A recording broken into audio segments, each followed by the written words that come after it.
Every 4 years, 32 of the top national football teams enter a month-long tournament known as the World Cup. Watched by nearly half of the Earth's population, with over 1 billion tuning in for the final match in 2014, the World Cup is among the most popular sporting events on the planet. The tourney takes a staggering amount of preparation, much of which is riddled with controversy. From the scandal that rocked the International Federation of Association Football, aka FIFA, to the real costs of prepping its host cities, the event makes plenty of headlines before, during, and after kickoff. Here's what really happens behind the scenes at the World Cup.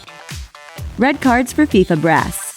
In June 2015, longtime FIFA president Sepp Blatter announced his resignation from the post after 17 years. It was the culmination of years of investigation into fraud and bribery allegations by FIFA auditors, as well as former MI6 agent Christopher Steele, the IRS, and the FBI. According to the New York Times, Steele began looking into FIFA at the request of, quote, wealthy individuals and corporations supporting England's bid to host the 2018 World Cup. The UK lost that bid thanks to an alleged bribery scandal that implicated Prince William and former Prime Minister David Cameron. Steele concluded that Russia engaged in corruption of its own to win its 2018 bid to host, although this ultimately couldn't be proven due to the alleged destruction of the bid team's computers. Steele passed his findings to the FBI, and the U.S. Department of Justice then took the ball and built a case that accused more than 24 FIFA officials of varying degrees of racketeering, wire fraud, and money laundering conspiracy, according to CNN. Blatter was eventually slapped with a 6-year ban from the sport over charges of making a disloyal payment to another former FIFA official, and having narrowly skirted corruption charges, Russia moved forward with its 2018 World Cup preparations. Not making the cut. It's not just officials, but entire teams who have been excluded from World Cup play due to shady sideline activities. In March 2015, Zimbabwe was expelled from the preliminary competition after failing to pay a former coach what was owed on his contract. According to Reuters, the snub was just one example of the financial woes that plagued the Zimbabwe Football Association. A month later, Indonesia was excluded from the World Cup qualifiers for government meddling in the country's domestic league, according to Reuters. These losses are remarkable considering the $9.5 million teams banked for making the finals, and the $38 million awarded to the champs. If you build it, they'll park in it.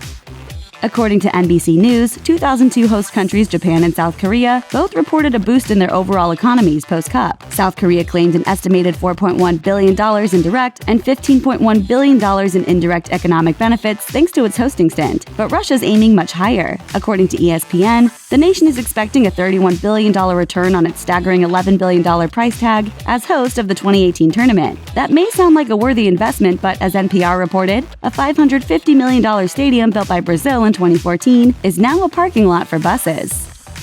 Clearing the scene.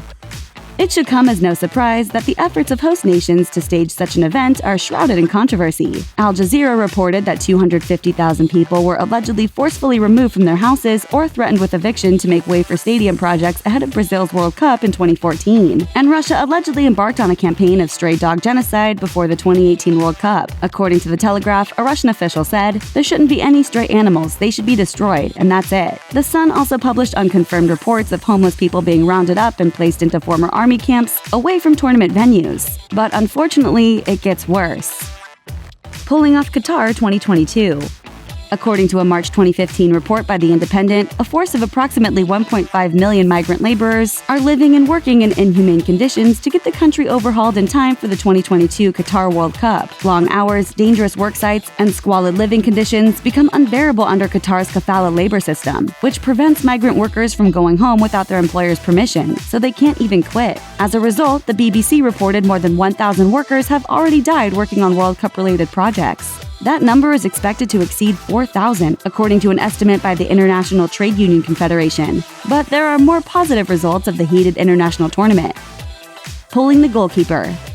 One of the most interesting behind-the-scenes happenings at the World Cup is the phenomenon of increased birth rates for host countries. According to The Guardian, Germany reported a jaw-dropping national birth rate increase of almost 30%, attributed to the euphoria of the event held there in 2006. Even countries that didn't host but performed well also counted birth rate increases. England reported as much after reaching the quarterfinals in 1970 and 2002. So with their latest quarterfinal win in 2018, it's gonna be babies galore.